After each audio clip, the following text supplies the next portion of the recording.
Beyond the Mic with Sean Dillon.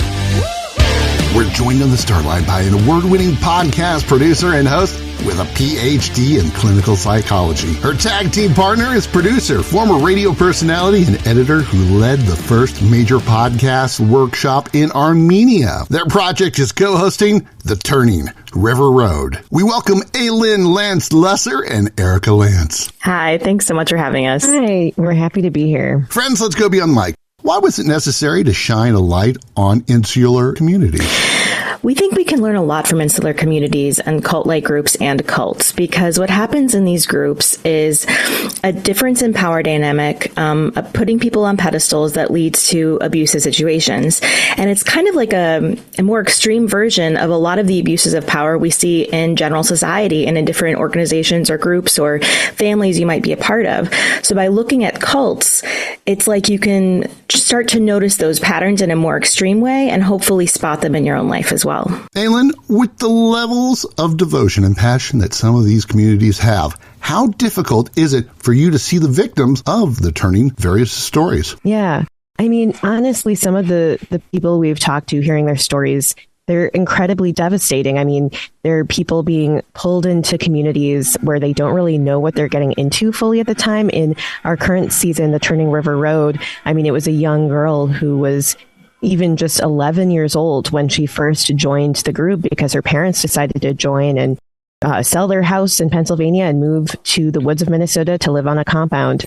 And that was just the beginning. It got a lot darker from there. And I think hearing these stories, I mean, it really touches you. They stick with you. And I do hope, though, that part of what we get into later, especially in this season, is kind of how things can turn around and how kind of, the bad guy, the leader of the cult, can get caught, and how somebody who's been through some horrible atrocities can build a really beautiful, meaningful life after. Erika, what's the one thing about Lindsay's story that sticks with you today? It sticks with me how she was convinced, because she was just a child, to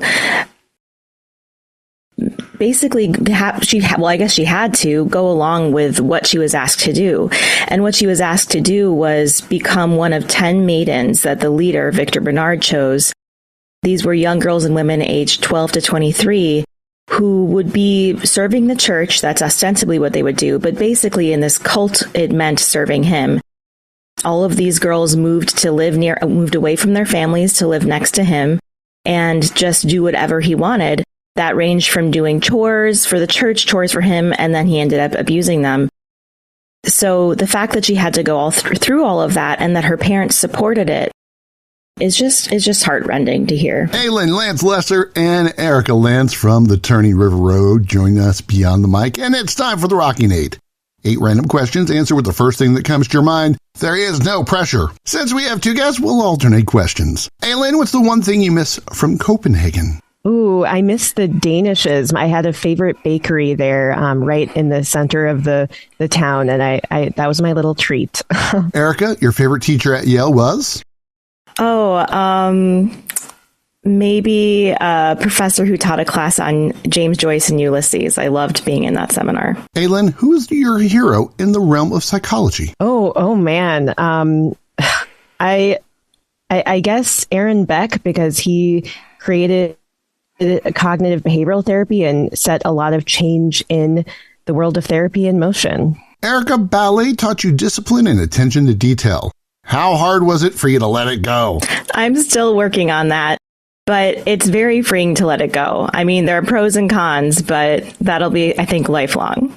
Elin, favorite book to read growing up? Growing up as a kid, I loved the book The Giver, about a society that kind of a futuristic sci-fi type story that kind of takes you away and makes you think about life. Erika, the best Joni Mitchell album is obviously Blue. Very, very nice. Elin, have you stopped overclunkifying things? Overclunkifying things? I try to declutter and simplify my life as much as I can. I'm really into that lately. I'm constantly decluttering, but still struggling with it because I'm an overcollector. But yeah, that's a big thing I do. My wife is the same way. Erika, what is the power of public media today? It is providing important journalism for people for free so that they can hear what is happening right now without any financial barrier and just really hear the truth of what's happening in the world. Let's sneak in a couple more with hosts of The Turning River Road, Elin, Lance Lesser, and Erika Lantz beyond the mic. Elin, what's justice mean to you with these communities? You know, it's hard for me to say because I'm on the outside looking in, and I think justice might look differently for different people. But I certainly think, I don't know, in the case of the Turning River Road for Lindsay, that meant actually seeing something happen legally, seeing the perpetrator of these crimes, the leader of the cult, being put in prison for years. And through her telling her story, she was able to achieve that. Erika, who's the better sister? I almost want to say my sister Elin, but I mean, I gotta say me because Ouch. You asked me. So, Elin, who is the better sister? Well, now that Erika said that, I guess it's me. It's time for one big question beyond the mic. How has telling these stories changed you both? I think it's helped me understand how people can end up in a cult a little better. I mean, you hear over and over again, it can happen to anyone. And I really do think that's true. And it's also helped me learn that you can build a new life even after you've been through something really terrible and you maybe feel like you've lost everything. It's not too late to build a beautiful life. I also think it just shows how anyone can end up kind of doing anything in the wrong circumstance.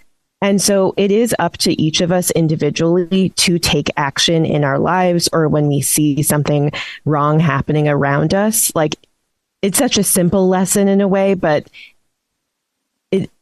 basically you need to be questioning your communities, your leaders to make sure that things are actually going in the right direction. Elin overcollects things. Erika loves Joni Mitchell's Blue, and they want you to hear The Turning River Road. Elin, Lance Lesser, and Erika Lantz, thank you so much for taking the time to talk with us today. Thanks so much. Thank you so much. And that, my friends, is a Beyond the Mic shortcut. If you're enjoying these conversations, please check out another Beyond the Mic episode to find more actors, artists, and people you need to know. We'd also appreciate a like and subscribe on the Good Pods app.